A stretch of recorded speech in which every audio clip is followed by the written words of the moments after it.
actividades básicamente importantes.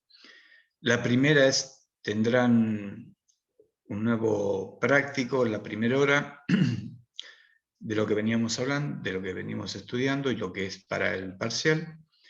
Y en la segunda hora vamos a evacuar todas las consultas o las dudas que tengan sobre el parcial que será el próximo lunes. Así que si Lucas está, el profesor Atucha está listo, comenzaríamos para no perder tiempo. ¿Te parece, Lucas? Dale, dale, acá estoy. Bueno, Listo, buenas bueno, te tardes a dejo. todos. Bueno, espero que ya estén estudiando, que no dejen todo para los últimos días. Como decíamos con Fernando, el parcial son preguntas prácticas y preguntas teóricas. Tienen que aprobar las dos partes, ¿sí? Si bien está todo junto, no pueden tener toda la práctica bien y las respuestas incorrectas de la moda de la teoría, así que se concentran en ambas partes. Bueno, vamos a retomar donde habíamos dejado la clase pasada. ¿Sí? Ahí les comparto el Excel. Recuerdan que estábamos viendo el práctico 12, ¿sí? Y habíamos hecho el primer ejercicio, ¿sí? Teníamos todos estos datos. Y bueno, habíamos sacado el multiplicador, habíamos sacado el gasto autónomo y hecho todas las cuentas, ¿sí? Después, en el punto H, nos preguntaba qué pasaba, digamos, con las variables cuando había una baja de exportaciones a 800 desde los 1000.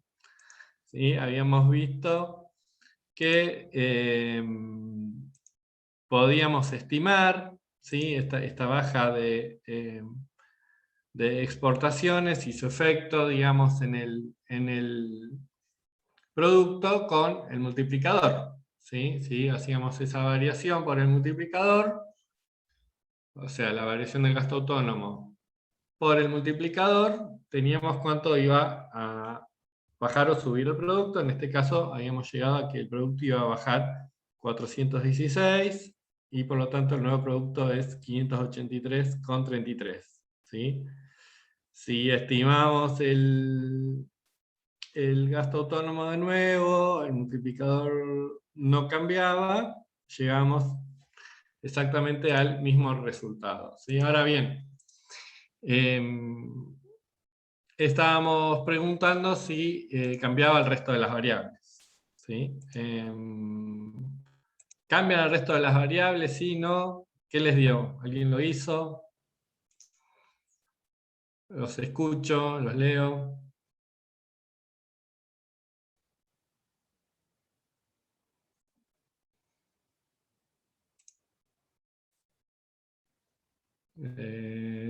Seba, ¿ponés para grabar la clase? Porque no Está sé si grabando, no ve. ¿Eh? Está grabando la clase. Ah, perdón, no veía el A signo. veces Bueno, cuando compartís pantalla no ves está bien, la está bien. grabación. No, sí, ahí, ahora sí lo veo ahí arriba. No había prestado atención. Bueno, pudieron hacer, cambian el resto de las variables, sí, no, los escucho. A ver, esto tiene que ser más interactivo, digamos. Aparte es la última clase que tienen para hacer las consultas, así que aprovechen. Sí, cambian, me dice Rocío. Sí, ¿Qué está bien. cambian?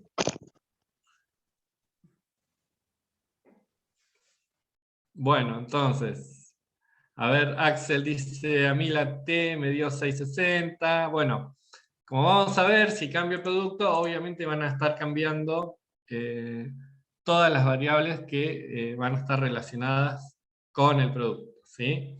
Entonces, para revisar que hayan hecho las estimaciones bien, bueno, ahí ya en la hoja habíamos escrito las relaciones, las funciones, digamos, de cada variable, ¿no? Teníamos acá que habíamos definido que los impuestos, ¿sí?, era la suma de los impuestos de suma fija más la tasa impositiva por el producto, ¿sí? Entonces, veamos que nos arroja con el nuevo producto. Tenemos, por un lado, los impuestos de suma fija, que eran 500, más la tasa impositiva, que habíamos dicho que era 0,20, por el nuevo producto, que el nuevo producto es, el nuevo ingreso de equilibrio es 583,33. Por lo tanto,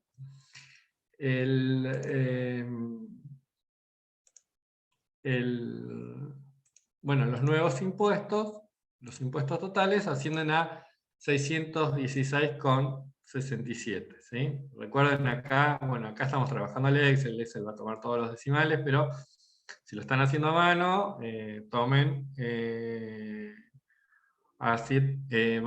tomen los últimos dos decimales. ¿Sí? Bueno, una vez que tenemos entonces los impuestos totales, podemos calcular el ingreso disponible. El ingreso disponible lo habíamos definido como el ingreso menos los impuestos totales más las transferencias, ¿sí?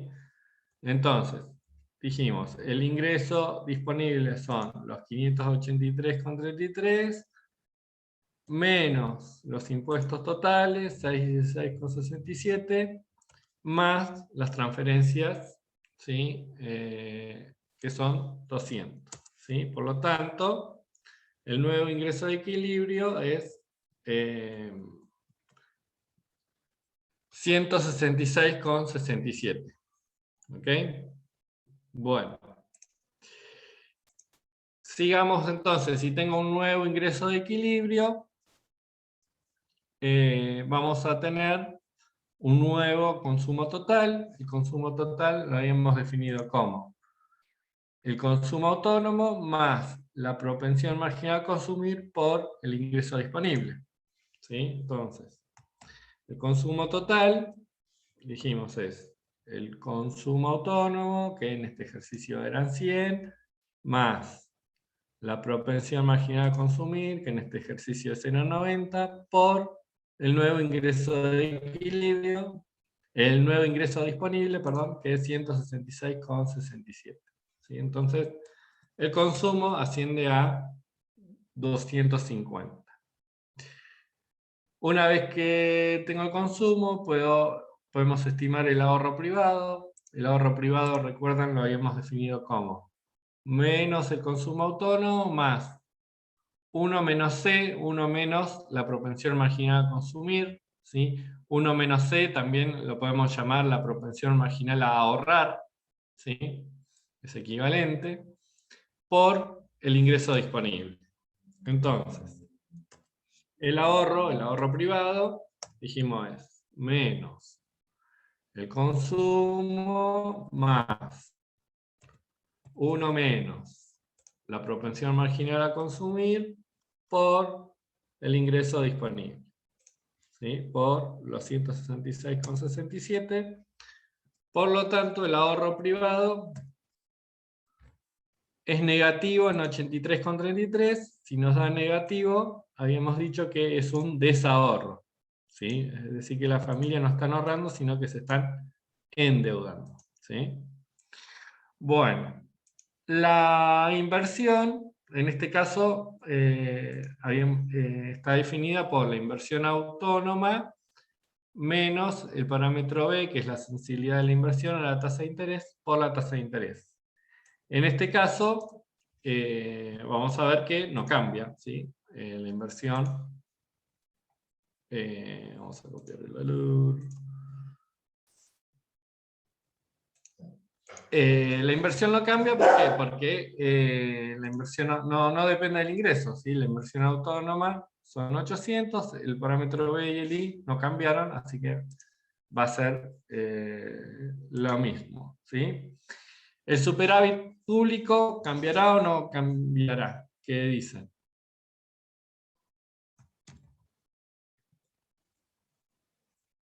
Escucho.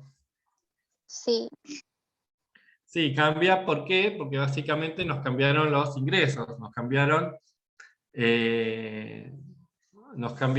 los impuestos, ¿sí? La recaudación. Entonces, tenemos la recaudación nueva, los 616,67, menos el gasto autónomo, 400, menos las transferencias de 200.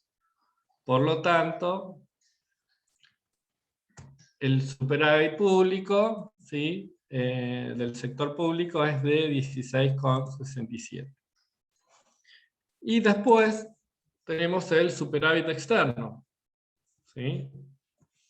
El superávit externo lo habíamos definido como las exportaciones menos la suma, ¿sí?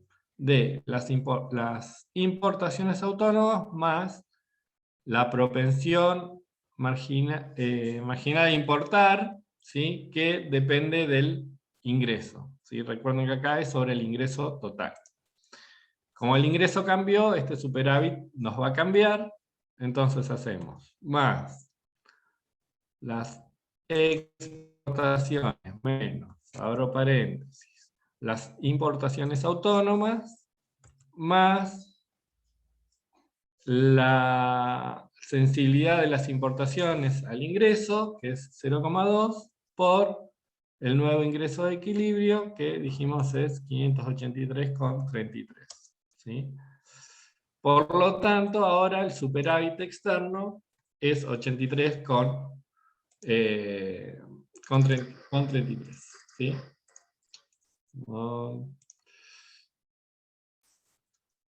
Ok, bueno. Y ahora entonces tenemos que comprobar la identidad, que el ahorro es igual a la inversión. La inversión entonces dijimos es igual a la suma del superávit privado más el superávit del sector público menos el superávit externo. ¿Sí? Entonces, la inversión es igual. Bánqueme que Palermo quiere salir.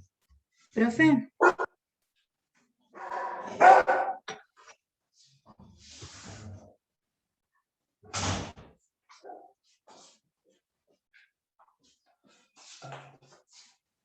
Bueno, entonces, profe, sí. un compañero en el chat puso que si las exportaciones no habían cambiado a 800. Sí, por eso ahora vamos a poner que las exportaciones nuevas, es decir, los 800, ¿sí? Vos me decís en el superávit externo, a ver que hice mal vos me decís por el cálculo anterior. Está muy bien, están atentos, ahí lo había estimado acá. Las exportaciones nuevas eran de 800. Ok, ahí estamos. Y el nuevo superávit es un déficit de 116,77. En ese caso, profe, ¿dejamos superávit externo o ponemos déficit de externo? En ese caso, sí, lo podemos definir como déficit externo. ¿Sí? Entonces, vamos a que la inversión es igual, entonces, al ahorro privado, que es menos 83,33, acá tienen que tener mucho cuidado con los signos, ¿sí? Más el superávit del sector público, que es 16,67, menos el déficit externo, que también es negativo, por lo tanto menos por menos va a ser más, ¿sí? Si lo hacen con la calculadora. Y tenemos que la inversión, entonces el ahorro, la suma del ahorro del sector privado, del público y del sector externo es igual a la inversión, ¿sí? Es igual a 50. ¿Sí? Esto es igual entonces al ahorro. ¿Sí? Y con eso terminamos el ejercicio y corroboramos la ecuación de equilibrio. ¿Sí? Profe, si puso superávit externo, ¿está bien igual? Sí, sí.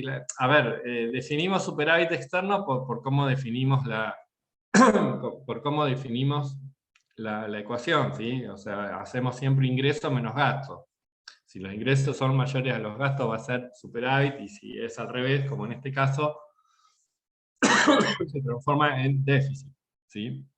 No importa cómo lo anotes, pero sí sí importa la interpretación, ¿sí? O sea, si tengo un signo negativo va a ser déficit, lo mismo que en el ahorro. Yo acá definí el ahorro, pero el ahorro me da negativo, por lo tanto esto, a fines de la interpretación, es un desahorro, ¿sí? Así que por acá, por más que hubiese puesto superávit externo, si es negativo, eso se convierte en un déficit, ¿sí? Así que bueno, por eso no se hagan problemas. Bueno, ¿alguna duda respecto a este ejercicio? Fíjense entonces que un cambio en las exportaciones, o sea, una caída en las exportaciones de 1800, me trajo consigo una contracción, ¿sí?, del producto en 416, por lo tanto, el nivel de ingreso de equilibrio bajó. Si bajó el nivel de ingreso de equilibrio,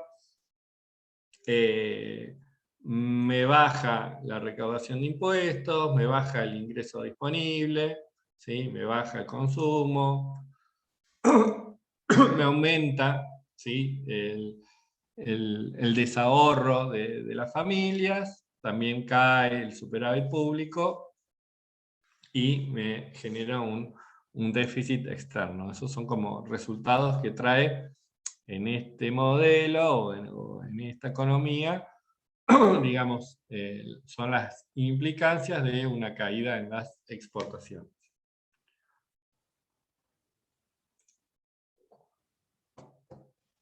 Bueno, pasemos entonces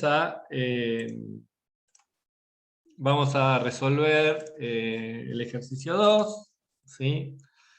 Entonces, veamos qué nos dice. Tenemos una economía caracterizada por las siguientes funciones. Entonces, tenemos el ahorro, me dice que es igual a menos 500 más 0,20 del ingreso disponible. Después me dicen que la inversión es igual a 250 menos 30i. Después tenemos que T, o sea, los impuestos, es igual a 80 más 0,10 del ingreso.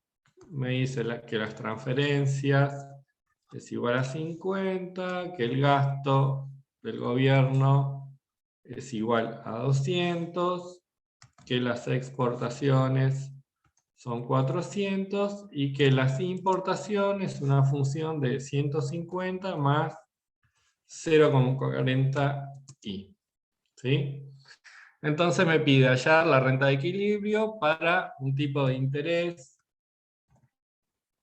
igual a 12. Acá siempre tengan en cuenta que nosotros cuando les hablamos de tasa de interés le ponemos el número entero, ¿sí? Usen siempre el número que nosotros les damos, no lo conviertan en tasa, no hagan 0,2. No. Usen directamente el número entero para la resolución, ¿sí?, de los ejercicios. Entonces, también nos pide verificar la condición de equilibrio y ver el impacto de una suba de la tasa impositiva a 1200. ¿Sí? Entonces, fíjense que en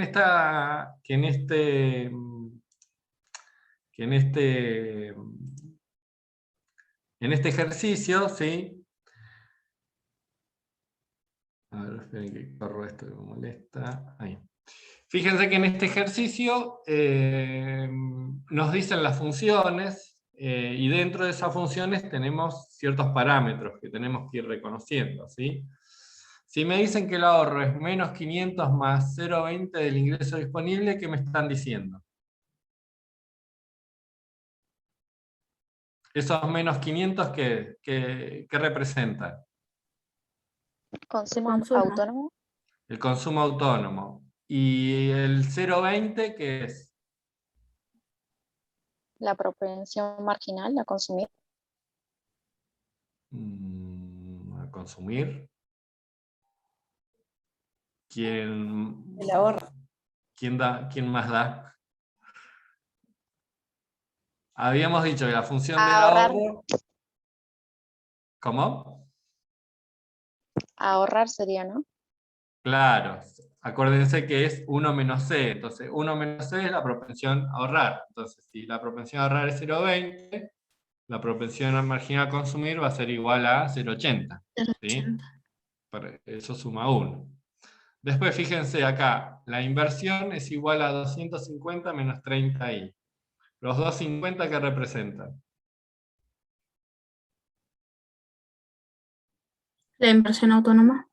La inversión autónoma, y los 30...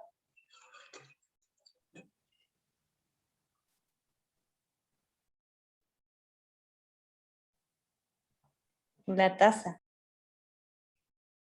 Pero la tasa la tenemos como I.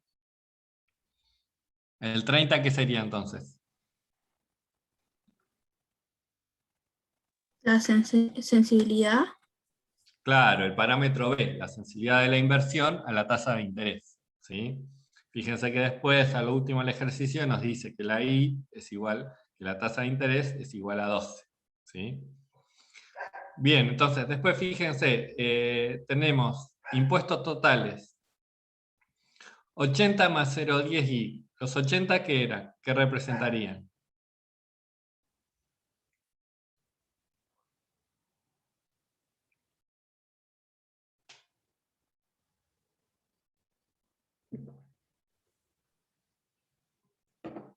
Los escucho. ¿Qué eran los 80? Los impuestos autónomos. Los impuestos autónomos o de suma fija, como habíamos definido, y 0,10 ¿qué sería?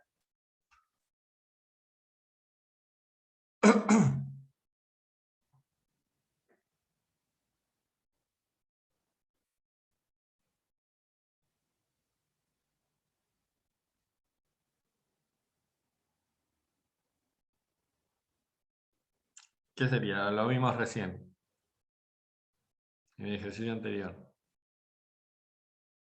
La sensibilidad, puede ser. Es la tasa de impuestos, ¿sí? La tasa de impuestos variables que dependen, la T minúscula, ¿sí? Que dependen del ingreso, ¿sí? Bueno, transferencia 50, esos datos, gasto 200, exportación 400, todo obviamente, todo esto autónomo. Después me dice que las importaciones son 150 más 0,40i. ¿Los 150 qué representan? Las importaciones. Las importaciones autónomas, ¿sí? Y el 0,40, La Q minúscula. la Q minúscula, que es la sensibilidad de las sensibilidad de las importaciones importaciones. al ingreso, ¿sí? Bueno, entonces, en definitiva, pasamos a limpio todos los datos, ¿sí? Tenemos que el consumo es igual a 500, después me da que la propensión marginal a consumir es 0,80, ¿sí? Que es igual a más 1 menos 0,20, ¿sí? Obviamente 0,80. De la inversión, pongamos la inversión autónoma, es igual a 250, el parámetro B es 30, el I, que está más abajo, habíamos dicho que es 12, después me había dicho que los impuestos de suma fija son 80, ¿sí? Que la tasa impositiva es igual a 0,10, vamos a hacer así, acá, es igual a 0,10, que las transferencias autónomas son 50, que el gasto autónomo es igual a 200, que las exportaciones autónomas son 400, las importaciones autónomas es igual a 150, ¿sí? Que la Q es igual entonces a 0,40, ¿sí? Bueno, entonces, una vez que ya tengo definido todos los parámetros y los gastos autónomos, vamos a calcular el alfa, ¿sí? Y el alfa, ¿a qué era igual? Era igual a 1 sobre. ¿Sobre qué? A ver, practiquemos. Díganme ustedes.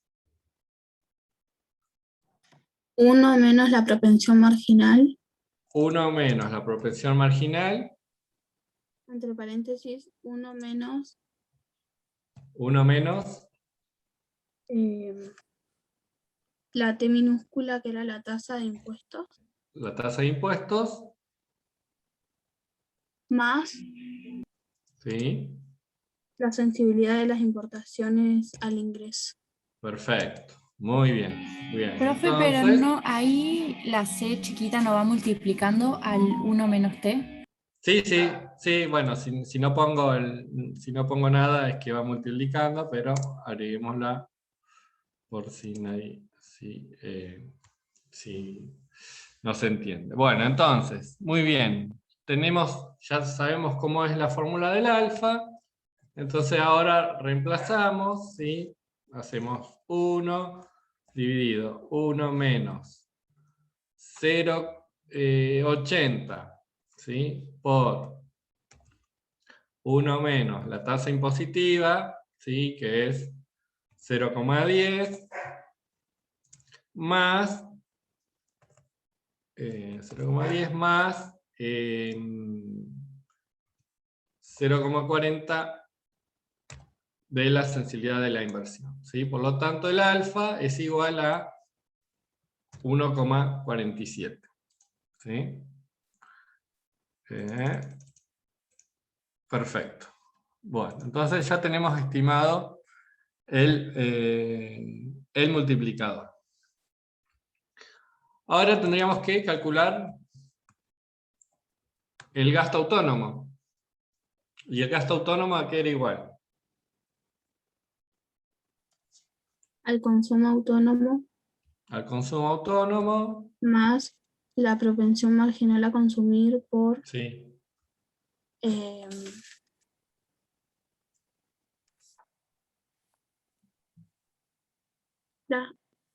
las transferencias, profe, podía ser, o eran sí, los impuestos correcto. totales. Ah, Por las transferencias, muy bien, menos menos la propensión marginal a consumir por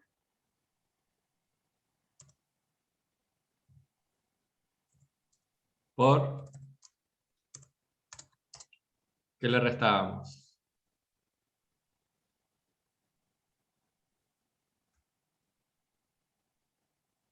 la T mayúscula, Los impuestos de suma fija, ¿sí? Bien, ¿qué más? ¿Qué más? la inversión Más la autónoma, inversión autónoma, más los gastos autónomos, más los gastos autónomos, más más las exportaciones, exportaciones autónomas, menos las importaciones autónomas. menos las importaciones autónomas. Perfecto, muy bien. Vamos a separar, así queda bien legible.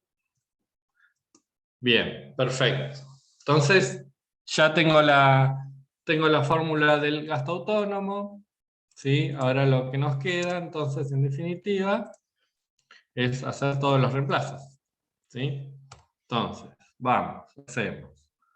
Consumo autónomo, más la propensión marginal a consumir, 0,80, que multiplica las transferencias, menos la propensión marginal a consumir por los impuestos de suma fija, más la inversión, más el gasto, más las exportaciones, menos las importaciones, ¿sí? Entonces tengo que el alfa es igual a 1176. ¿Ok?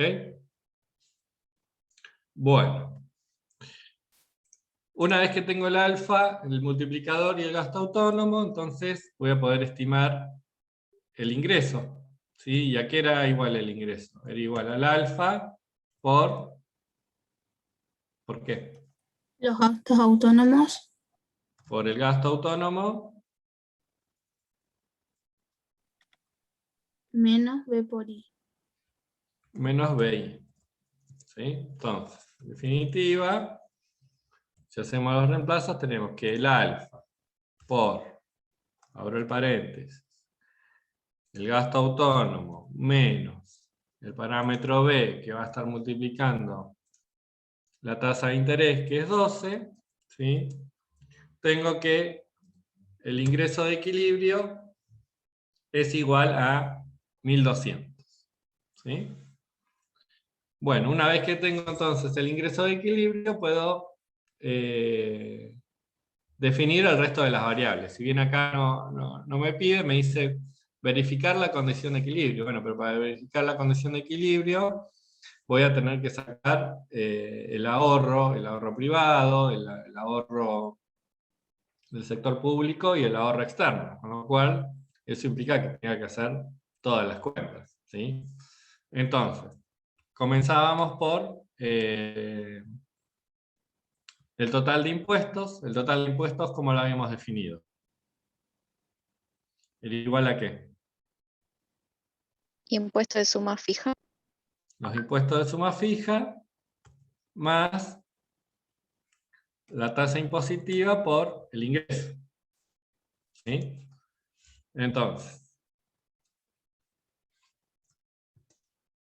Entonces T, los impuestos totales, es igual a los impuestos de suma fija más la tasa de equilibrio por el ingreso que estimé. ¿Sí? Entonces los impuestos totales ascienden a 200. Una vez que calculé los impuestos totales, puedo calcular el ingreso disponible. El ingreso disponible, ¿a qué era igual?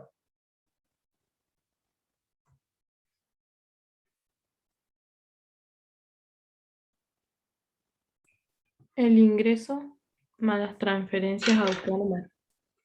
Era igual al ingreso menos ¿qué? Las transferencias autónomas. Menos impuestos. Claro, no, menos los impuestos, menos lo que pago, y las transferencias son un ingreso. ¿Sí? Ojo Se ahí. suma así. Ahí está. ¿Sí? Profe, a mí el Sí. ingreso de equilibrio me dio distinto, pero no sé si yo hice algo mal. ¿Cuánto te dio? Me dio 1729,36. Hice el alfa le puse un paréntesis, Sí. los gastos autónomos, que me dio lo mismo que a usted, Sí. menos B por I. Pero no sé por qué me dio la diferencia. Y quizás distribuiste mal al hacer la cuenta. Fíjate si no distribuiste mal las multiplicaciones y la suma. Porque los datos son exactamente lo mismo. Fíjate que hicimos lo mismo. ¿Sí? Acá. Fíjate que tomamos el alfa, ¿sí? Multiplica al gasto autónomo, 1176, menos B por I. B es 30 y la tasa de interés es 12. ¿Sí? Una forma de resolver es, primero haces B por I, después haces el gasto autónomo menos el resultado de B por I, y después los multiplicás. Esa sería como la forma más sencilla. Si lo haces ahí con la calculadora, te tiene que dar, ¿cuánto me dijiste que igual que te había dado? ¿El ingreso? 1729,36. Claro, no. Me parece, Lucas, que Sí. sumó la parte ahí en el gasto autónomo en vez de restar los impuestos, lo sumó. Porque ahí sí. te da el alfa ¿cuánto le dio? No, pero le dio lo mismo. ¿Le dio lo mismo? Sí, no, debe tener un error ahí en la multiplicación. Pero revisalo. Lo que puede pasar a veces, bueno, cuando están en clase, digamos, y lo resuelven, como les decía al principio, el Excel me calcula con todos los decimales. Puede que si lo haces a mano, quizás no te dé redondo 1200, pero te dé 1983, por decir, de 1995. Bueno, esos son... Sí, yo lo hice a mano y me dio 1136,72. Bueno, Está cerca por de eso. 1200. Esa diferencia es usar todos los decimales. Acá porque lo estamos usando en el Excel, pero bueno, la respuesta es muy aproximada, digamos, ¿sí? Pero fíjate ahí en la multiplicación, esto del alfa por el A menos BI, seguramente tengas algún error. Como te digo, lo más fácil es hacer B por I, ¿sí? Si haces B por I, mirá, hagámoslo juntos, haces B por I, ¿sí? Esto es igual a 360, ¿sí? Entonces, si haces el gasto autónomo menos los 360, ¿sí? Es igual a 816, ¿sí? Y si a 816 lo multiplicas por el alfa, te da 1200, ¿sí? Así que seguramente tengas ahí hayas hecho mal algún paso de la cuenta, ¿sí? Revísalo y cualquier cosa nos decís. Ahora lo voy a revisar. Bueno, entonces, retomando, tenemos el ingreso disponible, entonces dijimos que es igual al ingreso, es decir, los 1200, menos los impuestos totales, 200, más las transferencias, que son 50, por lo tanto, el ingreso disponible es igual a 1050. Una vez que tengo el ingreso disponible, puedo calcular el consumo. En este caso no me lo pide, no me va a cambiar, pero bueno, lo podemos estimar. Era igual, el consumo disponible aquí era igual al consumo autónomo más la proporción marginal a consumir por el ingreso disponible, ¿sí? Entonces el consumo autónomo es igual a el consumo autónomo más 0,80, que es la propensión marginal a consumir, por el ingreso disponible que recién estimé. Por lo tanto, el consumo es igual a 1340, ¿sí? Bueno, calculemos ahora el ahorro, ¿sí? El ahorro privado. El ahorro privado, entonces, aquí era igual. Profe, Sí. ¿me podría aceptar? Porque estoy tratando de entrar desde el celular porque la computadora me anda mal. Ok. Gracias. Ahí la acepté. Buenísimo. Bueno, entonces, el ahorro, ¿cómo lo habíamos definido? Que era igual. Menos consumo autónomo.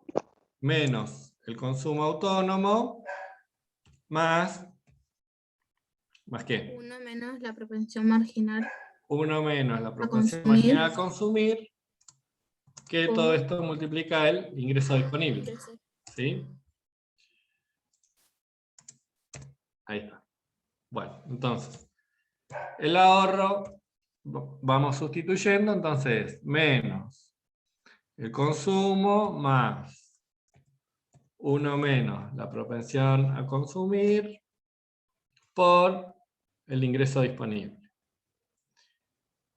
El ingreso disponible 1050, entonces el ahorro es negativo en 290. Por lo mismo, tenemos un desahorro, ¿sí? Por 290. Bueno. Una vez que tengo el ahorro del sector privado, puedo calcular el ahorro del sector público. El ahorro del sector público habíamos dicho que era los impuestos menos los gastos menos las transferencias, ¿sí? Las transferencias son autónomas, el gasto autónomo y los impuestos son los que estimamos, así que reemplazamos 200 menos el gasto autónomo, 200 menos las transferencias, 50.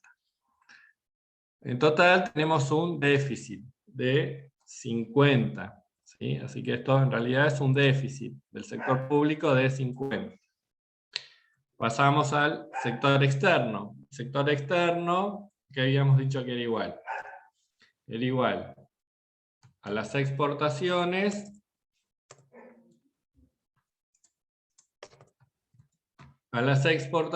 menos Las importaciones autónomas. las importaciones autónomas más La sensibilidad. la propensión a importar por el ingreso. ¿Sí? Así que el superávit externo, haciendo los reemplazos, tenemos es igual a las exportaciones menos, abro paréntesis, las importaciones más la sensibilidad de las importaciones al ingreso por el ingreso. Recuerden que es el ingreso total, ¿sí? Así que el superávit externo también, en lugar de un superávit externo, tenemos un déficit externo, ¿sí? Nos resta estimar la inversión, que hasta ahora no lo habíamos calculado, ¿sí? La inversión, habíamos dicho que es igual a la inversión menos B por I, ¿sí? Entonces, la inversión es la inversión autónoma, 250 menos B, que es 30, por la tasa de interés, que es 2. Entonces tenemos que la inversión en este ejercicio es negativa en 110. ¿Sí? Este resultado negativo lo podemos también tomar como una desinversión. Es decir, me estoy consumiendo los stocks. ¿Sí? En vez de invertir, estoy desinvirtiendo. ¿Sí? Entonces tenemos que llegar a la igualdad de ahorro igual inversión, ¿sí? Ahorro igual inversión, habíamos dicho entonces que es igual a la suma de el ahorro privado más el ahorro del sector público menos el superávit externo, ¿sí? Entonces, haciendo los reemplazos tenemos que el ahorro menos 290 más menos 50, más por menos, así que esto voy a menos 290, lo voy a restar 50, ¿sí? Menos el superávit externo, que menos es más, así que voy a sumar 230, ¿sí? Y llego a la conclusión de que el ahorro total, ¿sí? Es igual a menos 110, que es igual a la inversión. ¿Sí? Así que con esto termino de corroborar la condición de equilibrio. ¿Sí? Bueno, ¿alguna duda por ahora? ¿Esa condición es igual a la inversión, profe? Claro, exacto. Sí, sí, el ahorro es igual Ahí a lo la vi. inversión. No lo veía, perdón. Bueno, entonces, en el segundo ejercicio nos pedía una suba de la tasa impositiva a 0,20. ¿Qué impacto tendrá sobre las variables económicas del país? Bueno, lo pudieron hacer, ¿qué cambiaría? Si me dicen que la T minúscula ahora cambia. Ahora me están diciendo, bueno, ¿qué pasa cuando la tasa impositiva, ¿sí? La nueva tasa impositiva sube a 0,20? Se duplica. ¿Qué voy a tener que cambiar?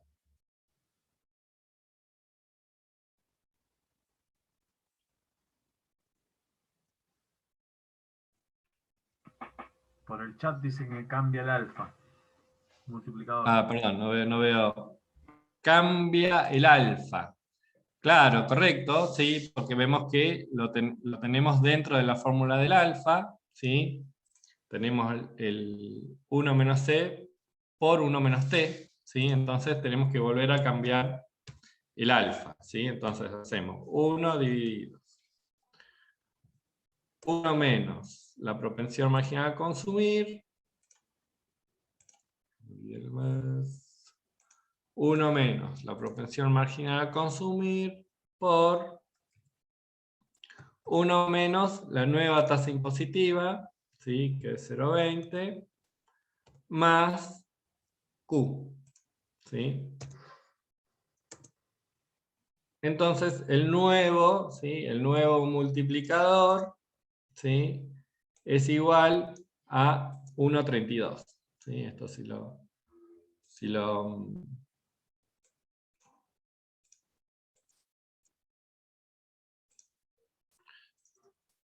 Ahí. Si lo dejamos en 2 decimales, es igual a 1,32. ¿El gasto autónomo me cambiará por esta nueva tasa impositiva? ¿Qué dicen?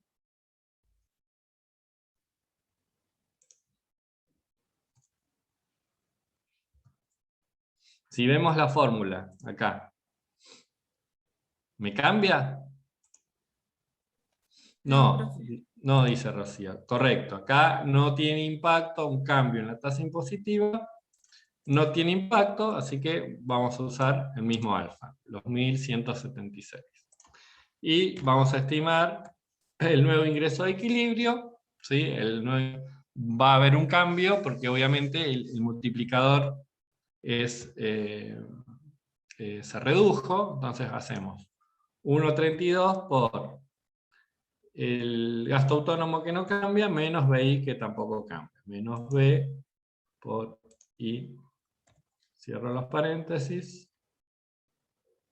Acá en vez de más es un multiplicador. Ahí está. Sí, entonces, el nuevo ingreso de equilibrio es igual a 1073,68. ¿Sí? Veo que de los 1200 se redujo el ingreso de equilibrio. Si se reduce el ingreso de equilibrio, va a tener un impacto entonces sobre los impuestos totales. Los impuestos totales habíamos dicho que es la suma de los impuestos de suma fija más la nueva tasa impositiva por el nuevo ingreso de equilibrio. Así que los impuestos ahora es igual a 294,74.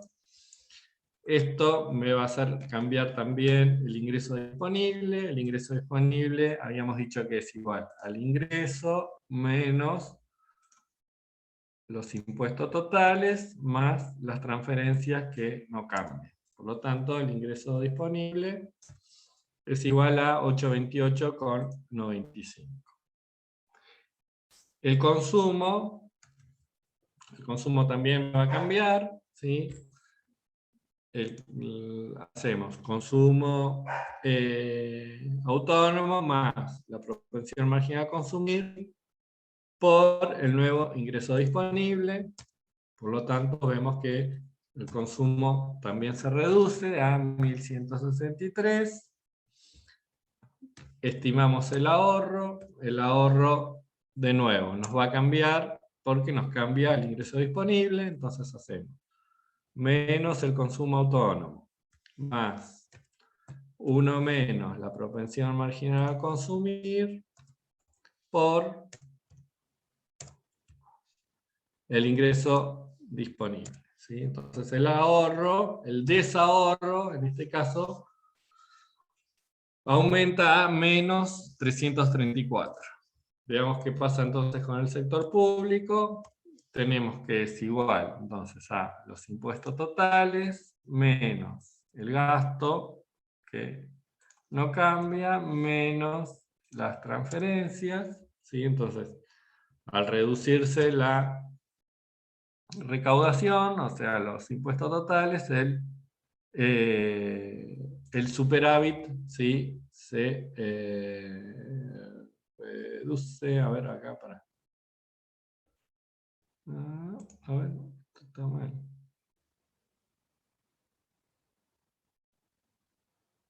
No, está bien porque aumentaron los impuestos, claro. Bueno, entonces vemos que bueno, que el gobierno, el sector público pasa a tener un superávit producto de que la recaudación, fíjense que aumenta casi un 50%, ¿sí? Entonces, de tener un déficit pasa a tener un superávit. El sector externo, veamos qué pasa con el superávit del sector externo. Entonces tenemos más las exportaciones menos la suma de las exportaciones autónomas más la sensibilidad de las importaciones por el nuevo producto, el producto total, que es 1073, el nuevo producto, ¿sí? Por lo tanto, el superávit externo se reduce a 179,47. ¿Esto es por qué? Porque tenemos un menor ingreso. Si tenemos un menor ingreso y si las importaciones dependen del ingreso, se reducen vía esa vía, ¿sí? La inversión, fíjense, y la inversión autónoma menos BI no va a registrar cambios, ¿sí? Por un cambio en la tasa impositiva, así que va a ser exactamente lo mismo. Y si vemos el ahorro total, teníamos que es igual a la suma de el ahorro privado, que en este caso es un desahorro de menos 334, más el superávit público, 44 menos 73, menos el superávit externo, que menos por menos es más, así que vamos a sumar 179,47. Por lo tanto, el ahorro total es igual a 110 y es igual a los menos 110 de la inversión, ¿sí? Bueno, ¿alguna duda? ¿Les dio más o menos parecido? ¿Sí? ¿No? ¿Registraron alguna complicación? Bueno, más allá, digamos, de la resolución, ustedes siempre lo que tienen que tener en cuenta es no hagan esto mecánico, sino sepan lo que están haciendo y sepan lo que es cada definición, sepan lo que es el multiplicador, cuál es su significado, qué implica el gasto autónomo, cuál es la tasa impositiva, cómo son las funciones, ¿sí? Del ingreso disponible, del consumo, del ahorro, cómo se forman los ahorros, tanto del sector privado, público, como del sector externo, y tener en cuenta siempre la condición de equilibrio, ¿sí? Así que eso lo tienen que tener muy, muy en claro, digamos, para poder hacer los ejercicios y después ir resolviendo el parcial, ¿sí? Bueno, no sé si hay alguna otra consulta respecto a la práctica. Si no, Fernando, Profe, yo tengo una dejo. duda. Sí, Cuando sacamos el ahorro sí, privado, que se sí, hace 1 menos la propensión marginal a consumir, sería C chiquita, ¿no? sí, acá. ¿Eso qué es? ¿Qué sería la tasa de ahorro? Claro, sí, sí, es lo que habíamos dicho al principio de la clase. 1 menos C equivale a la tasa de ahorro, ¿sí? Lo que no consumo lo ahorro, ¿sí? Ese Está bien, sería gracias. el significado. Bueno, ¿me escuchan?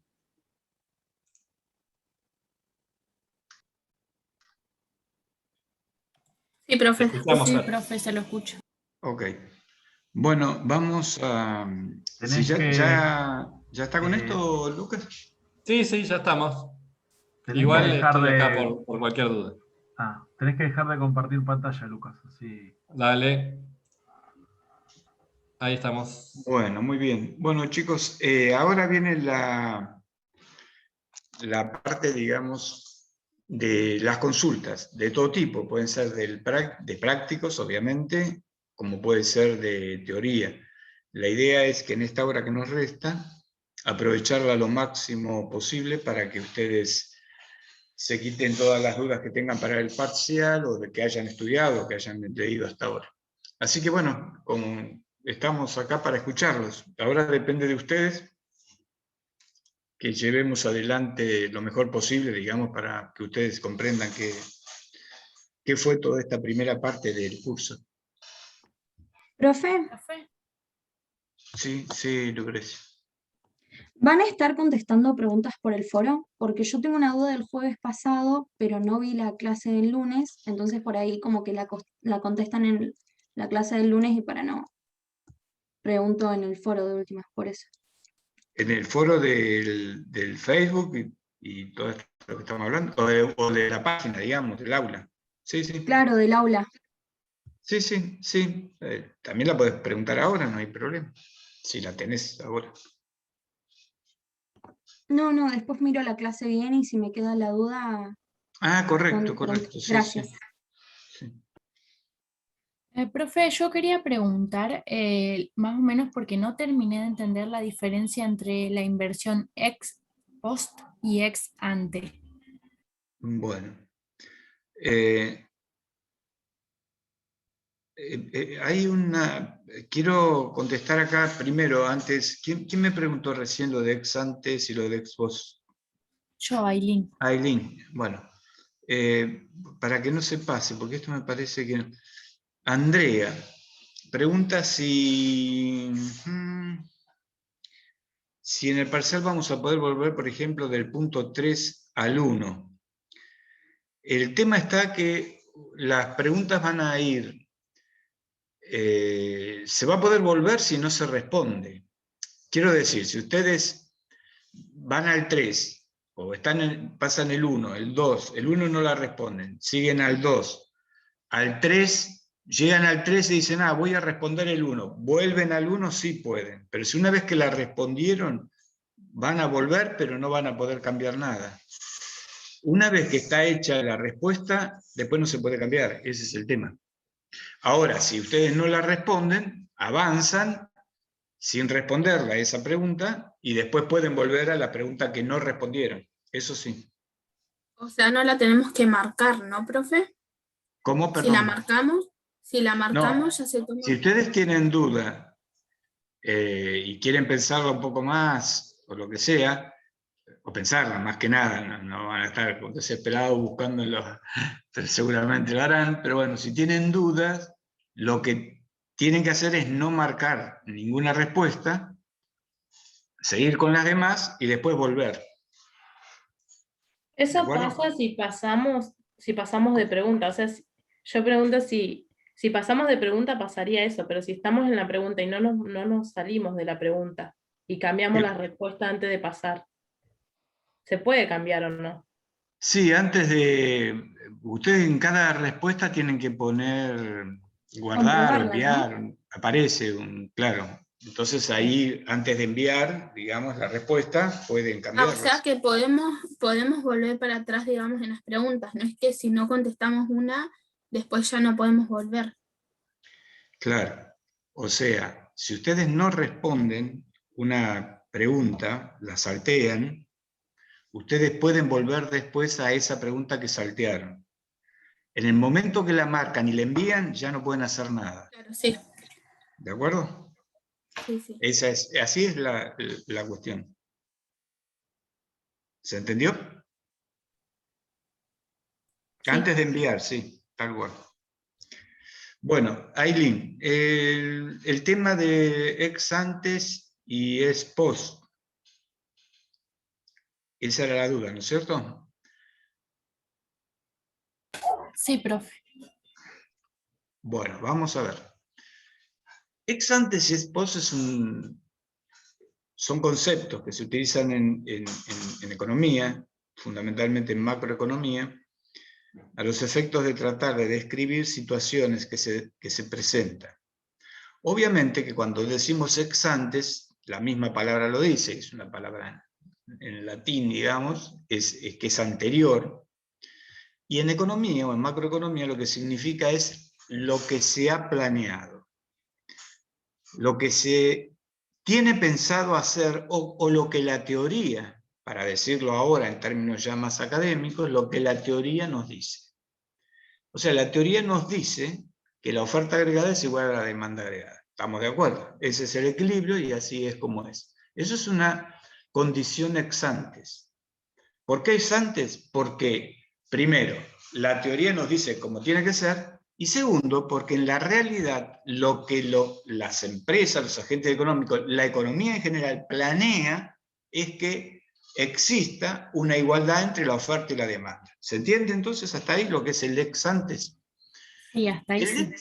Hasta ahí está. El ex post es lo que ocurrió, es lo que sucedió. Es como en las preguntas. Ustedes van por la pregunta 1, 2, 3. No responden cuando llegan a la 3 es ex antes. Tienen ahí la pregunta y qué piensan hacer. Ese es el ex antes. Ahora, en el momento que ustedes tildaron una respuesta y enviaron, ese es el ex post. Se acabó, listo, es lo que ocurrió. Bueno, y en el ex post es eso precisamente en macroeconomía, es lo que ocurrió, lo efectivamente realizado. Entonces, ¿qué es lo que puede ocurrir? O lo que ocurre. Es que ex antes, en la teoría, en el equilibrio, la oferta agregada y la demanda agregada son siempre, o siempre están en equilibrio, son siempre iguales, o sea, coinciden, ¿no? Están en equilibrio, son iguales. Pero ex post puede ocurrir o que la oferta agregada sea menor que la demanda agregada, o que la oferta agregada sea mayor que la demanda agregada. ¿Se entiende lo que estoy diciendo? ¿Esto cómo se verifica? Que tiene que ver con el hecho. Tiene que ver con el Antes hecho... de hacerlo o después de hacerlo, sería algo así. Más que Yo antes de tampoco hacerlo lo es... entendí. Más que antes de hacerlo, es el ex ante, es lo que se planea, lo que la teoría dice que debe ser, lo que es y será, y va a ser. El problema está que una vez que la teoría dice eso, pero una vez que se realizan los hechos económicos, cuando se miden esos hechos económicos a través de las diferentes estadísticas, por ejemplo, el Producto Bruto Interno que nos dice que es igual a la oferta agregada, y se mide la demanda agregada por otro lado, se encuentra, se pueden encontrar, normalmente siempre nos vamos a encontrar con que en el ex post, que la oferta agregada no coincide con la demanda agregada, cosa que es muy lógica por varios motivos. Por varios motivos desde el punto de vista de las dificultades que significan los cálculos estos, de las dificultades que significa obtener las estadísticas para hacer estos cálculos, y porque hay una explicación teórica para que ocurra esto. Y esa explicación teórica viene dada precisamente entre la diferencia entre el ex ante y el ex post, ¿no es cierto? Viene dada, también explicada por la teoría, en términos de una variable de ajuste que existe dentro de la variable o de la función inversión. O digamos así, de las inversiones. Y esa variable de ajuste es la variación de existencias. A ver, voy a tratar de explicarlo mejor. Ustedes recuerden la cruz keynesiana. ¿La tienen presente? En la cruz keynesiana, donde la curva de demanda agregada cruzaba la bisectriz, teníamos el equilibrio, un punto de equilibrio. Y ahí teníamos que la oferta agregada era igual a la demanda agregada, porque la bisectriz divide el plano en dos partes iguales. Por un lado teníamos la demanda agregada en el eje de las ordenadas, en el eje de las abscisas tenemos la producción o el producto o la oferta. Por lo tanto, cuando la demanda agregada cruza la bisectriz, ahí tenemos que son iguales. Ese es el ex antes. Ese punto de equilibrio es el ex antes. La oferta agregada igual a la demanda agregada. Es lo que dice la teoría, es lo que la economía, en definitiva, va a buscar y a alcanzar. Ahora, cuando se hacen los cálculos, se calcula la oferta agregada, que es el Producto Bruto Interno por un lado, y se calculan los gastos finales, que son los consumos que como hemos visto, todos los consumos finales que tiene la economía, resulta que la oferta y la demanda no coinciden en la realidad. Como les decía, hay explicaciones desde el punto de vista de las dificultades de la construcción, de hacer todos esos cálculos, hasta desde el punto de vista también estadísticos, etcétera, etcétera. Entonces, ¿qué es lo que nos dice la teoría misma? Y la teoría misma nos dice de que cuando la oferta es mayor que la demanda, supongamos, ¿no? Ex antes, oferta y demanda tienen que ser iguales, pero ex post, la oferta es mayor que la demanda. ¿Qué es lo que está ocurriendo? Lo que está ocurriendo es que las empresas habían planeado producir, por ejemplo, 100, pero vendieron, como el ejemplo que doy siempre, pero vendieron solamente 90. O sea, el equilibrio para las empresas estaba en producir 100, porque pensaba que el consumo iba a ser 100. Supongamos que solamente haya empresas, ¿no? Entonces, las empresas planearon producir 100 porque el consumo, la teoría, planeaba que iba a consumir la familia, para decir algo, 100. Ahí tenemos en equilibrio. Las empresas no habían, o en este caso, no previeron una variación no planeada de existencias. Pensaban que iban a producir 100 e iban a vender 100. Pero la realidad, ese es el ex antes, pero la realidad mostró de que las empresas que no planeaban ninguna variación de existencia, que pensaban producir 100 y vender 100, la realidad demostró que las familias consumieron por 90. En consecuencia, hay una diferencia de 10. Y esa diferencia de 10, tanto la teoría como la práctica, lo explica la variación de existencias. ¿Por qué? Porque en la teoría, obviamente, que la diferencia la buscamos en el ajuste de las inversiones, que es lo que se puede ajustar rápidamente. Pero además en la práctica, porque nos damos cuenta de que si produjimos 100 y vendimos 90, quiere decir que hay 10 productos, 10 bienes, 10 lo que quieran, que están producidos de más. ¿Se entiende lo que estoy diciendo? Por lo tanto, hay una variación de existencias positivas. Y eso es lo que hace, digamos, el ajustar al equilibrio, a la oferta y a la demanda agregada. La variación de existencia siempre ajustará al equilibrio, a la oferta y a la demanda agregada. ¿Se entiende? Ahora, ¿por qué está la relación con la inversión? Porque la variación de existencia es un componente de la inversión. Entonces, en definitiva, cuando ustedes imaginen esto, imagínense un equipo importante de economistas trabajando todos haciendo cálculos. Unos calculan el consumo, el gasto final, y otros calculan la oferta, el producto, por el método que ustedes quieran. Por ejemplo, el método funcional. En esto normalmente es por el funcional. Y el consumo lo calculan por el institucional. Sabemos que tienen que ser iguales. Ahora, cuando llegan los dos equipos a mostrar sus resultados, uno muestra que le da en la oferta 100 y el otro muestra que le da en la demanda 90. Nos agarramos la cabeza. No, está bien. Hay una explicación que es lógica y se corresponde con la teoría. Esa diferencia de 100 y 90 son los 10 de variación de existencia positiva. Se ajusta eso y va a llegar, digamos, al equilibrio de la oferta y la demanda en 90. ¿De acuerdo? No sé si estuvo claro esto, porque a veces, así como digo siempre, ¿no? Por una pantalla es medio como complicado todas estas explicaciones. Sí, es entender bien. Es más fácil con una pizarra y escribir ejemplos y ese tipo de cosas. ¿Pero se entendió? O sea, la diferencia entre ex antes y ex post siempre va a estar ajustada. Siempre el ex antes es el equilibrio. El ex post Sí, es lo que ocurre. Y siempre se va a ajustar por variación de existencia. Bueno. Muchas gracias, profe. No hay por qué.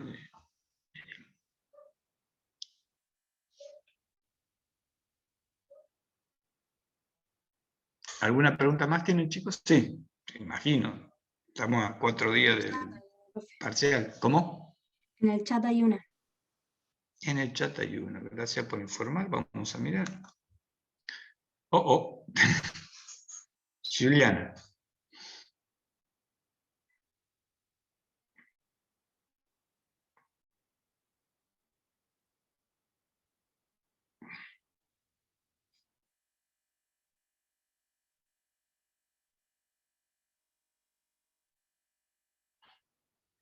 Sí, es correcto.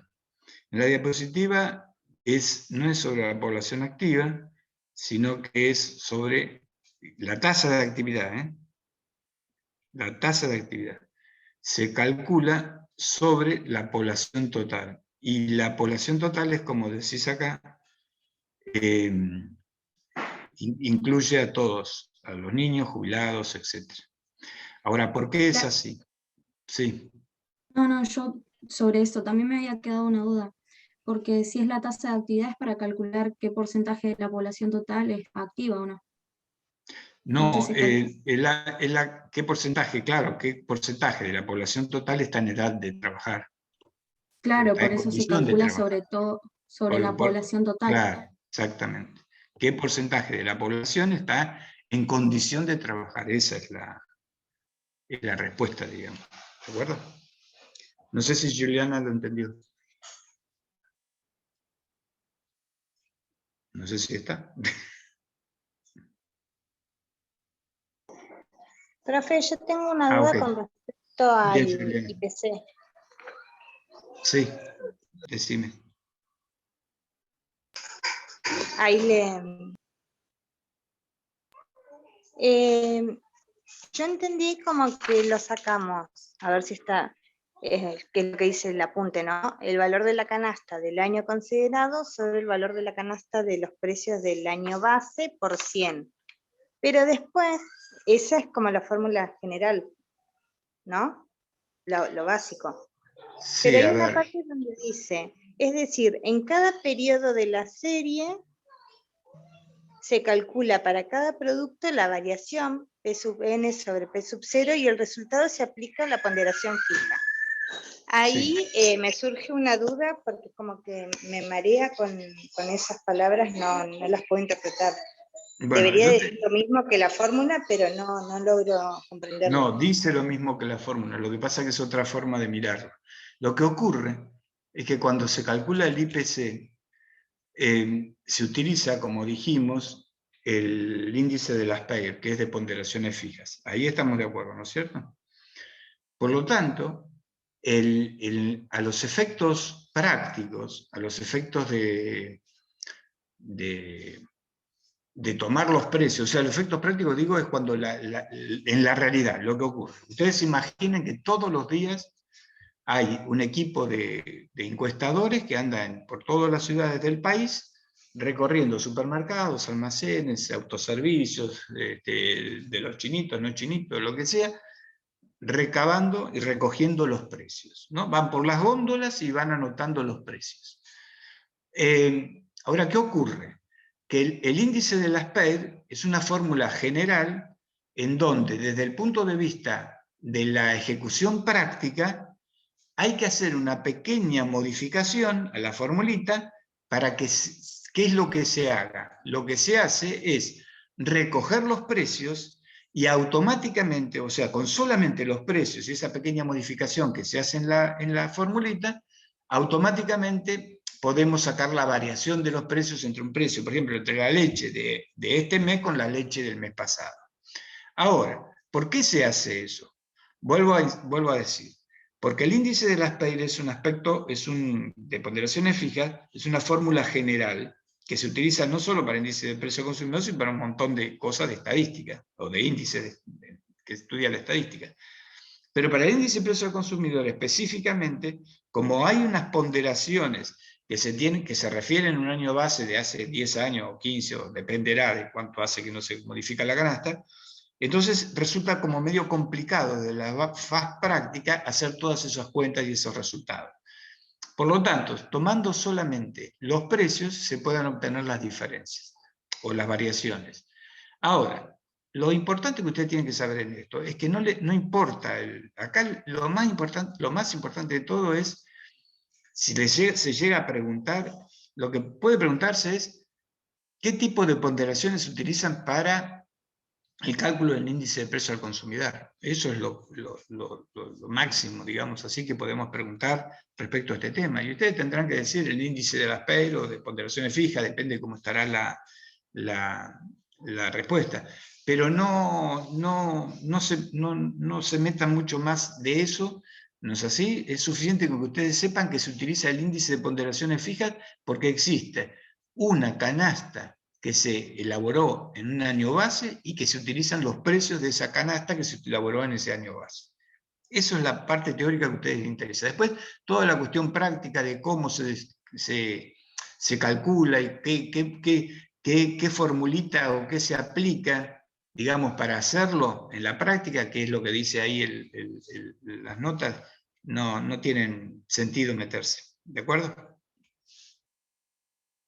Está A bien. ver, ahí hay una pregunta. Ponderaciones serían las cantidades, o sea, cuando hablamos ¿Cómo? de ponderaciones, cuando hablamos de ponderaciones es las cantidades de cada producto. Siempre se habla de las ponderaciones cantidades, sí. Siempre se pondera por las cantidades, o sea, se pondera, por ejemplo, yo familia, ¿qué pondero más? ¿Qué le doy prioridad más? ¿Al pan o al vino? Bueno, yo no como pan, entonces ya más o menos sabrán por dónde va la cosa con mi familia, digamos. Pero esa es la ponderación, ¿no? Yo podríamos decir, consumo más vino que pan. Otra familia consume más pan que vino. Después, eso es un promedio. Entonces, se promedian los consumos, las ponderaciones de una familia con las ponderaciones de todas las familias y sale una ponderación general. ¿De acuerdo?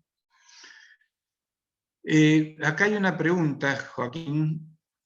Yo tengo una duda con el gráfico de inversión autónoma, ¿por qué es horizontal? Según entiendo, la que no varía es la inversión, pero si está horizontal va a cero a infinito a la misma tasa de interés, ¿no debería ser al revés? A cualquier tasa la misma inversión. Muy bien, una interesante pregunta de Joaquín. La inversión autónoma, si la ponemos horizontal, lo que estamos diciendo es que estamos fijando un determinado nivel de inversión. O sea, decimos, por ejemplo, la inversión es 100, la fijamos en 100. Fíjense, recuerden ustedes por ahí, no tiene nada que ver, pero como idea del gráfico. El gráfico, todavía no, perdónenme.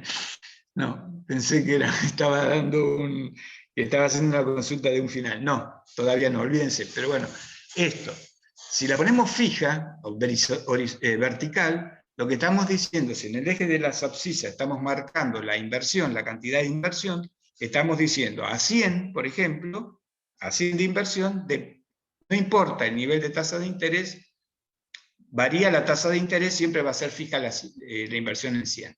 Ahora bien, resulta que la inversión no es fija. La inversión es variable, obviamente. Hay diferentes niveles de inversión.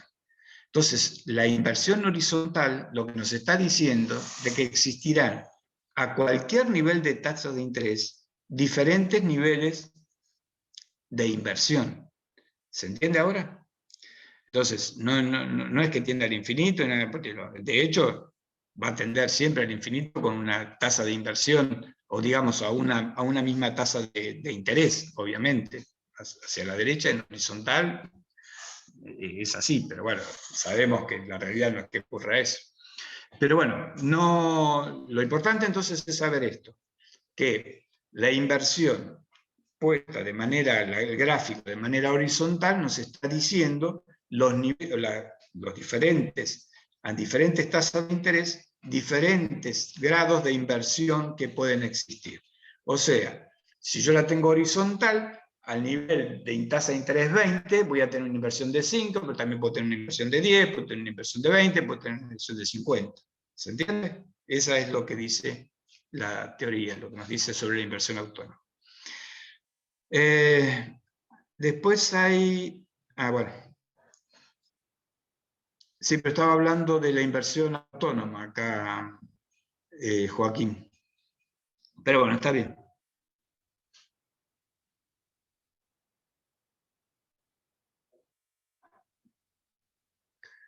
En la inversión autónoma, la recta es totalmente inelástica. Mantiene siempre una misma inelasticidad a lo largo del tiempo.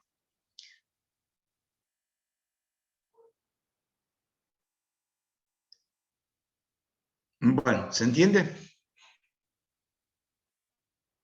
O sea, una cosa es la inversión autónoma sola, el gráfico de la inversión autónoma sola y otra cosa es el gráfico de la inversión, donde ahí sí la inversión autónoma pierde preponderancia, digamos así, en términos de la curva, con con la tasa de interés, porque la inversión depende de la tasa de interés. Hay una porción chiquita que es autónoma, pero hay otra porción grande que depende de la tasa de interés. Entonces ahí que pierde, o sea, no es que sea grande o chiquita y por eso pierde.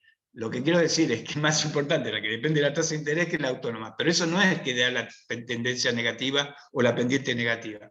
Lo que da la pendiente negativa es que hay una relación inversa, así sea una o dos solamente el nivel de inversión que depende de la tasa de interés, siempre la recta va a ser negativa. ¿Se entiende lo que digo? Por ejemplo, podemos tener una inversión autónoma de 1.000 o 2.000 millones y una inversión que depende de la tasa de interés de 100 y obviamente que la recta será negativa, porque lo que hay es en la fórmula una relación inversa entre la tasa de interés y la inversión.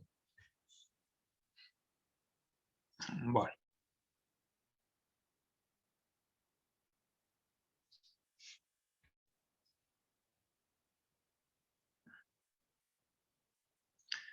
Bueno, depende. Bueno, si la producción es superior al nivel de equilibrio, ¿y de qué nivel de equilibrio estamos hablando? Es un poco lo que hablábamos antes, Débora.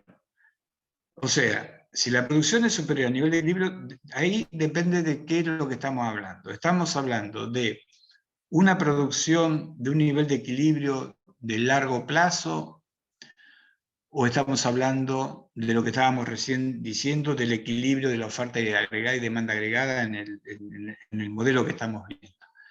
Si es eso, supongo que es eso a lo que vos estás refiriéndote, bueno, lo que está ocurriendo es lo que habíamos dicho anteriormente, que lo que va a haber es un ex post, el nivel de equilibrio se da ex antes, siempre oferta agregada igual a demanda agregada. Ex post, la producción puede ser superior a ese nivel de equilibrio, significa que la oferta es mayor que la demanda, hay una variación de existencia positiva.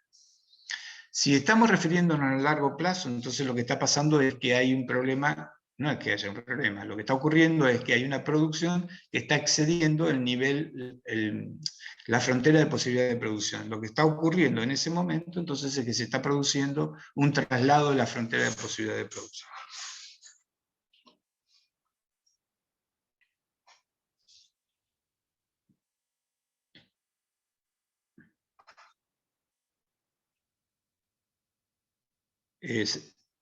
Débora, ¿me puede explicar o hay todavía dudas con eso? Sí, profe, está bien. Entonces, lo que yo preguntaba es eso, si la oferta es mayor a la demanda.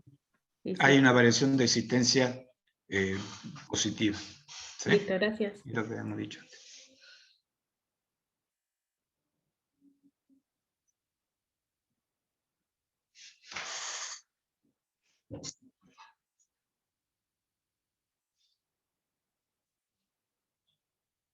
¿Alguna otra duda, chicos? Tenemos media hora todavía.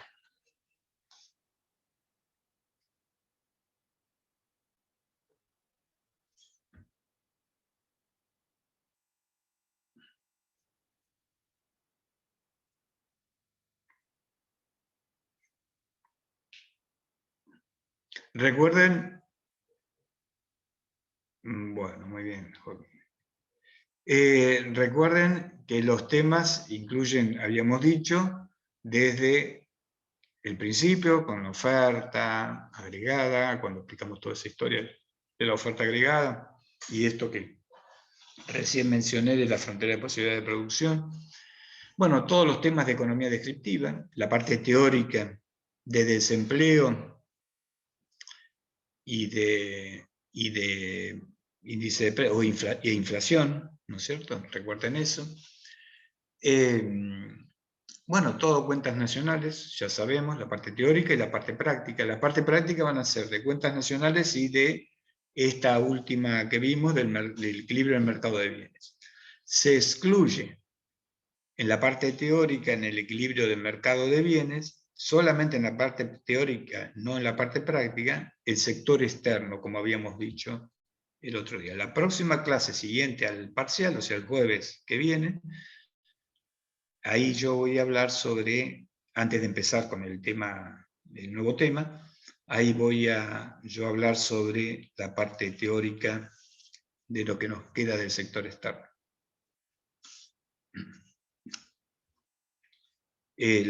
Tengan en cuenta que sí, no va a pasar nada, no hay nada diferente.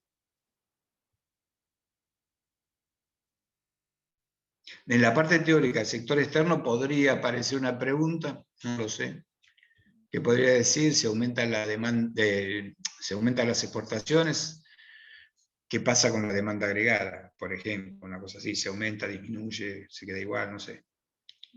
Ese tipo podría haber, pero que fue lo que vimos, pero que era necesario para verlo, para ver la parte práctica, pero no la otra cuestión.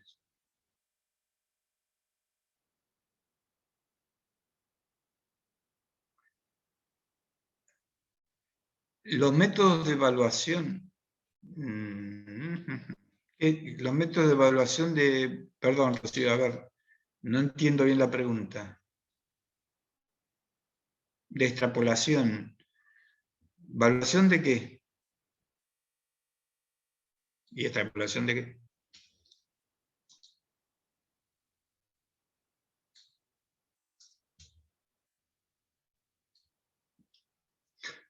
Por ahí te estás refiriendo al tema de la evaluación de proyectos.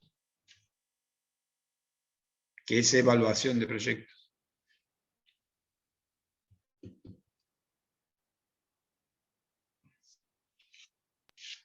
Yo creo que dice evaluación de precios constantes.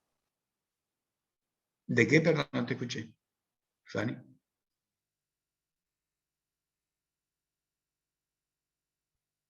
Ah, del cálculo a precios constantes. Constantes, que están los métodos esos de extrapolación, me parece que son. Ah, está bien, Creo está que bien. se El cálculo, no vamos a entrar a ese tipo de cosas. Está bien, no. Sí va a ser para el final, por ahí hay que saberlo, obviamente, pero les digo, ya, esto es como, no va a entrar, no está previsto una teoría sobre eso, no vamos a hacer, no voy a preguntar eso. Pero sí guardan para el final. No sé por ahí para el recuperatorio, si entra o no, pero en esta no va a entrar. Profe, Y para. Sí. No es que no entran, entran dentro de los temas. Lo que le estoy yo adelantando, así como un favor que les doy, es que no lo vamos a tomar en esta oportunidad. O sea, en esta instancia ahora no la vamos a tomar. profe, Sí, ¿se ¿quién sabe más? cuántas preguntas prácticas van a hacer? 10 y 10. 10 y 10. Sí, sabe. 10 y 10. 10 teóricas, 10 prácticas. ¿Sí? Las primeras 10 son 5 teóricas y 5 prácticas de cuentas nacionales. Y las segundas 10 son lo mismo, 5 teóricas y 5 prácticas de mercado de equilibrio, de mercado de bienes. Profe, entonces cuando hablamos del equilibrio del mercado de bienes, la cuenta, digamos, la condición de equilibrio sería inversión igual al ahorro más el sector público menos el sector externo. No. La condición de equilibrio es ahorro igual a inversión, siempre. Lo que podría parecer es, se incluye o no una Claro, pero si pregunta. aparece, ¿Cómo? en el caso de que aparezca el sector público y el sector externo, en la No. parte práctica. Sí, ¿ustedes cómo lo calculan? ¿No terminan diciendo también, sí, lo pueden calcular, decir de esa manera, pero ustedes terminan diciendo de que el ahorro va a ser igual a la inversión, porque el ahorro total va a ser igual a la inversión total. O sea, si suman todos los ahorros, les va a dar igual a la inversión, ¿estamos de acuerdo? O sea, la condición de equilibrio siempre es el ahorro igual a la inversión. ¿Cómo lo podemos presentar? También así como recién lo acabas de decir, ¿sí?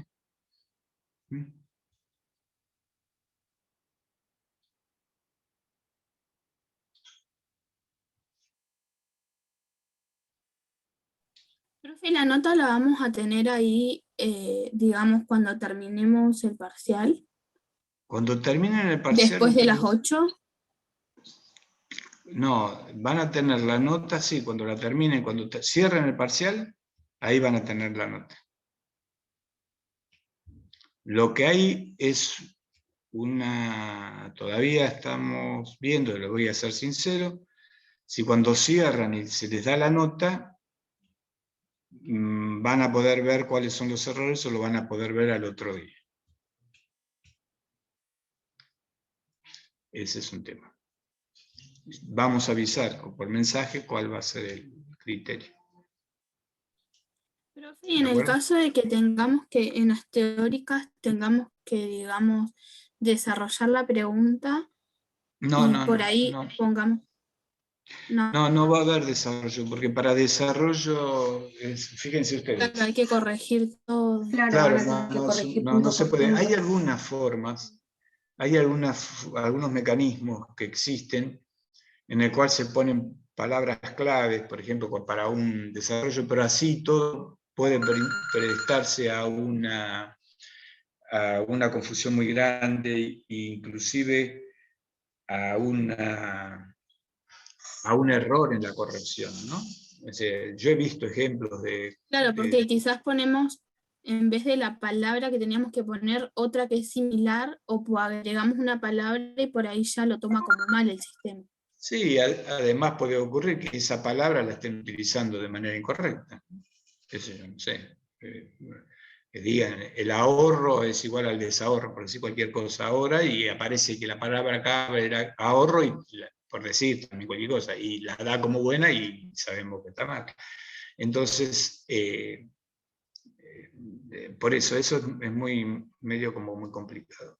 No, todas las preguntas, tanto de práctica como de teoría, van a ser con multiple choice, digamos. Claro, seleccionar la opción.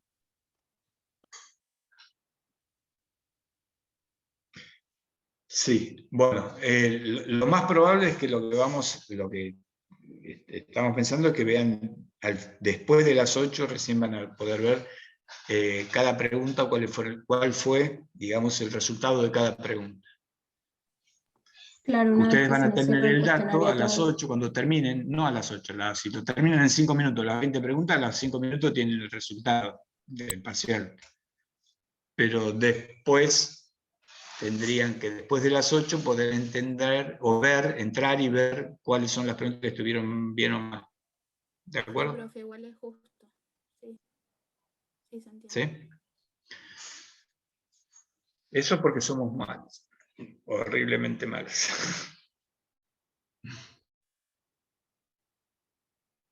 ¿Alguna otra duda o consulta? Por mi parte no, profe. Yo consulto en el foro cualquier cosa. Gracias. Bueno, perfecto. Díganme ustedes, los demás, si necesitan alguna nueva aclaración. Nahuel no tiene dudas. Joaquín dijo que no. Tampoco Yurana, no. Bueno. Profe. Sí, Neres. Sí. En caso de ir al recuperatorio, ¿entrarían los mismos temas o se agregan más? No. Lo expliqué el otro día. No se agregan nuevos temas. Se toman exactamente los mismos temas. Nada más que, o sea, se agregan, se toman los mismos temas, nada más que, como comprenderán, pueden haber preguntas que, por ejemplo, esto que estábamos hablando de la extrapolación de los precios constantes, como métodos de cálculo del precio constante. Ahora no lo tomamos, pero por ahí en el recuperatorio lo tomamos, pero es un tema que se dio y está en las notas en la clase. Entonces, eso es lo que, en las notas de cátedra. Entonces, a eso nos referimos. No vamos a agregar nuevos temas, ¿no es cierto? No vamos a agregar nuevos temas. Lo que se vio es lo que se toma. Nada más que, obviamente, hay puntos en los cuales Ahora nos vamos a preguntar y hay otros que no podemos todo, con 20 preguntas abarcar todo. Para el recuperatorio seguramente van a haber otros 20 puntos que tomaremos, que coincidirán o no con lo que tomamos ahora, pero están siempre dentro de toda la cantidad de temas que hemos dado. Ok, gracias. No se agrega. Bueno, gracias. Eso. Gracias a ustedes, chicos. Bueno, entonces nos vemos. ¿Sí? Disculpe, pero ¿Quién habló? quería ¿Alguien? saber más o menos cómo va a ser, si se puede, ¿no? La modalidad de las preguntas de las consignas de práctica. Por ejemplo, entiendo que lo de cuentas nacionales va a ser análisis funcional e institucional, pero que usted nos va a dar, por ejemplo, una consigna y elegir el resultado, y nosotros ahí lo hacemos. Se les va a dar ejercicios de la misma manera que hicieron ahora en la práctica y se les va a dar diferentes resultados. Ustedes van a tener que hacer los ejercicios y ver cuál es el resultado que corresponde. ¿De acuerdo? Sí, se entendió, gracias, profe. No hay por qué. Profe, la nota mínima tiene que ser 6 para aprobar, ¿no? Exactamente, 6. Sí. Y en el caso de que nos saquemos, no sé, un 5,75, ¿se toma como aprobado o desaprobado? Que no, a ver, déjame pensar. No, si sale un 5,75 nosotros después corregimos a un 6, pero a ver, estoy pensando si puede haber la posibilidad de que haya 5,75, ¿no? Lo que puede ocurrir es que un 5,50 y ahí estamos complicados. Pero suponiendo que haya,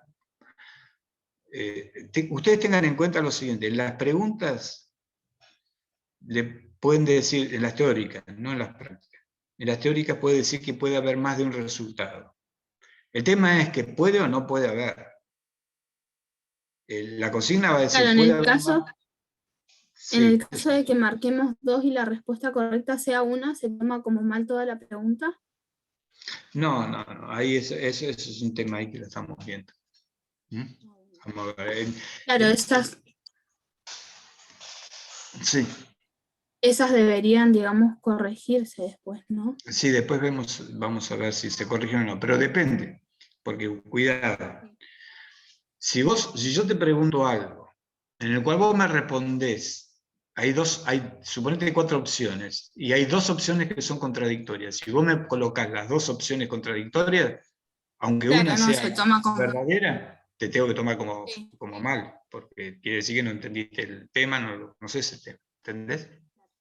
Ese es el punto. O sea, en la mayoría de las preguntas, las respuestas son, digamos así, diferentes unas a otras. O sea, son como te decía recién, como contradictorias. ¿Sí? Es para saber si se conocen el tema. Si volvemos a lo mismo, si ponemos un resultado en el cual aparece respuestas contradictorias, quiere decir de que no se maneja ese tema. ¿De acuerdo? Sí, profe, se entiende. Profe, Sí. por lo tanto en esas preguntas ustedes van a aclarar que son 2 respuestas las correctas, ¿no? No aclaramos. Lo que dice es que Claro, pero diría seleccione una o más de una, ¿o no? No, Claro, pero lo que dijo, no, creo escuche, que... Sí. hay una pequeña trampita. Esto es así, porque bueno, tenemos que buscar algún método para que ustedes se esfuercen un poquito. Nosotros vamos a poner, existen más de una respuesta correcta, suponete. Pero por ahí, en la realidad, es que existe solamente una respuesta correcta. Ustedes tienen que tener cuidado en eso. ¿Se entiende lo que estoy diciendo? Profe, O sea, por ejemplo... porque diga que hay más de una respuesta correcta, no significa de que exista más de una respuesta correcta. Ah, o sea que por más que diga que hay más Claro, de ustedes una, tienen... si nosotros creemos que es una sola la correcta, tenemos que tildar esa única respuesta. Exactamente, porque si tildan 2, Y esas dos, como en la mayoría de los casos están puestas de forma tal la respuesta, de que no sean compatibles la respuesta correcta con el resto. ¿Se entiende? Entonces ahí se va a tomar mal.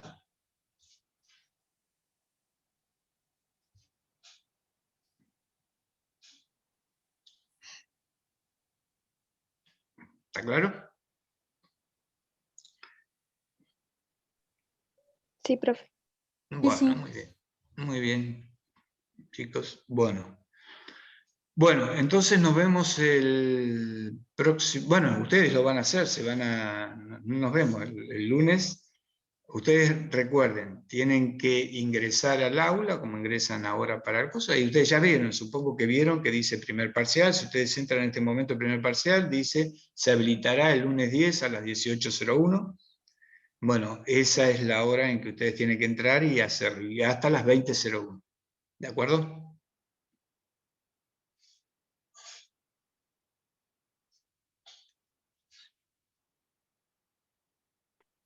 Sí, profe, Profe, gracias. Sí. la otra consulta, por No ejemplo, si escuché. aparece, le hago otra consulta.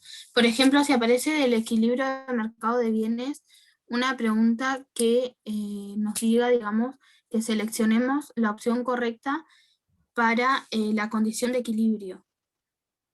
Y no nos dice nada más. No nos dice nada más, tenemos que poner la condición de equilibrio inversión igual al ahorro nomás, ¿no?